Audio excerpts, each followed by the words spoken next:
আগামী 13ই এপ্রিল পালিত হবে নীল ষষ্ঠী 2025 রবিবার। কেন এই পুজোকে নীল পুজো বলা হয় সেই কৌতূহল অনেকের মনেই। পাশাপাশি নীল ষষ্ঠীতে ষষ্ঠী দেবীর পুজো, কেন মহাদেবের আরাধনা করা হয়, এই ব্রতের নাম নীল পুজো কেন, এই দিন শিবের আরাধনা করা হয়, শিবের ব্রত কথা, নীল ষষ্ঠীর ব্রত কথা। বাংলার মায়েদের মনে এই চিন্তার প্রার্থনা যেন ধরা পড়ে নীল ষষ্ঠীর ব্রত।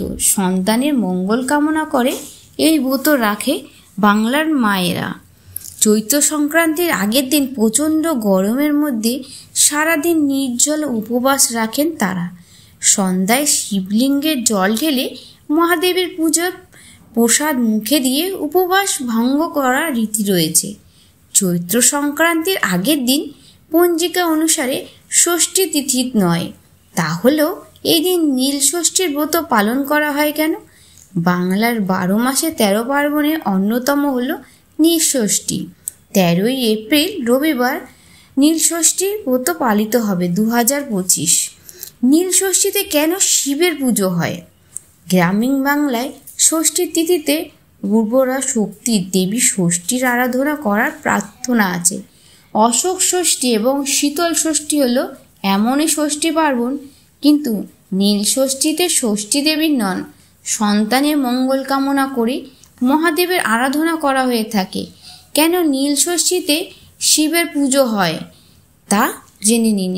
প্রচলিত কাহিনী অনুসারে পিতা দক্ষের আয়োজিত যজ্ঞে স্বামী মহাদেবের অপমান সহ্য করতে না পেরে আগুনে আহুতি দিয়েছিলেন শিবের পত্নী সতী। তারপর নীলধ্বজা রাজার ঘরে আবার জন্ম নেন তিনি। সেই জন্মে তার নাম হয় নীলাবতী।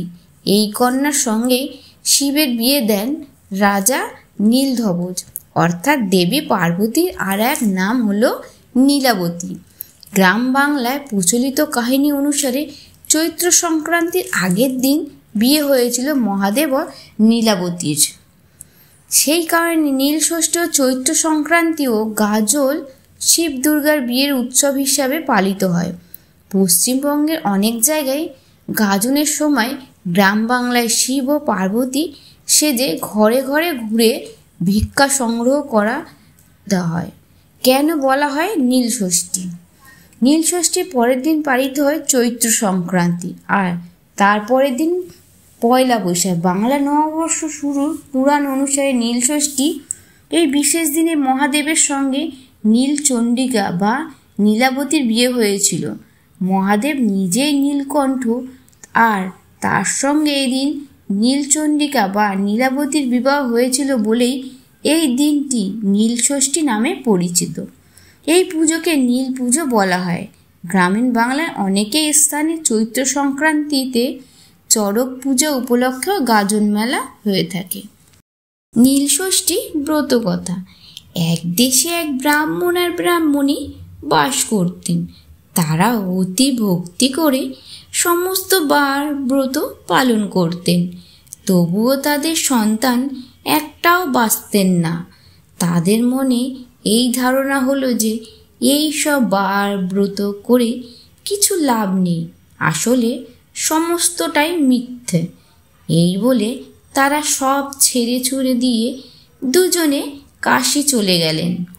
একদিন কাশীতে গঙ্গায় দুজনে স্নান করে উঠে ঘাটের উপরে বসে মনের দুঃখে কাঁদতে লাগলেন। তাই দেখে মা ষষ্ঠী বুড়ি ব্রাহ্মণীর বেশ ধরে এসে তাদের জিজ্ঞাসা করলেন, হ্যাঁ গো, তোরা কাঁদছিস কেন? ব্রাহ্মণী বলেন, সে কথা তোমায় বলে কি হবে মা, আমরা বড় মনের জ্বালায় জ্বলছি। আমাদের অনেকগুলো ছেলে আর একটি মেয়ে হয়েছিল, কিন্তু সব কটাই মরে গেল। তাই ভাবছি যে সব বার ব্রত ঠাকুর দেবতা মিথ্যে, আমরা তো কোনো বার ব্রত বাদ দিই না, তবে কেন আমাদের সব সন্তান মরে গেল? মা ষষ্ঠী বলেন, দেখো বাছা, তোমরা সব বার ব্রত করো বলে মনে বড় অহংকার ছিল, সেই জন্য সবাই মরে গেছে, শুধু কি আর বার ব্রত করলেই হয়? ভগবানের উপর বিশ্বাস থাকা চাই, মন পবিত্র থাকা চাই, সবাই কিছু নিচু হওয়া চাই, এক মনে মা ষষ্ঠীকে ডাকতে চাই, তবেই হয়। তাই ব্রাহ্মণী বলল, তাহলে আমাদের উপায় কি হবে মা? মা ষষ্ঠী জিজ্ঞাসা করলেন, তোরা কি নীল ষষ্ঠী করেছিস? ব্রাহ্মণী বলল, সে কি মা, কই ও তো আমরা জানি না।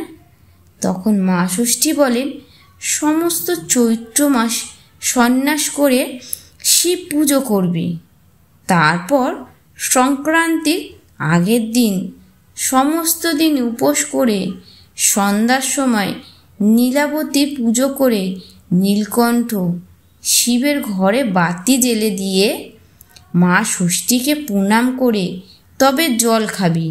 এদিনকে ষষ্ঠীর দিন বলে যারা নীল ষষ্ঠী করে তাদের ছেলে মেয়ে কখনো অল্প বয়সে মরে না। এই কথা বলে মা ষষ্ঠী অদৃশ্য হয়ে গেলেন। তারপর ব্রাহ্মণ আর ব্রাহ্মণী দেশে ফিরে গিয়ে খুব ভালো করে নীল ষষ্ঠীর পুজো আরম্ভ করলো। এরপর তাদের যতগুলি ছেলে মেয়ে হলো সবাই দিব্য বেঁচে ছিল। পাড়ার সকলে ব্রাহ্মণীর দুঃখ দেখে আর নীলষষ্ঠীর ব্রত জানতে পেরে সবাই নীলষষ্ঠীর ব্রত করতে লাগলো। এই ব্রত করে সবাই ছেলে পুলে নীরোগ হয়ে বেঁচে রইল।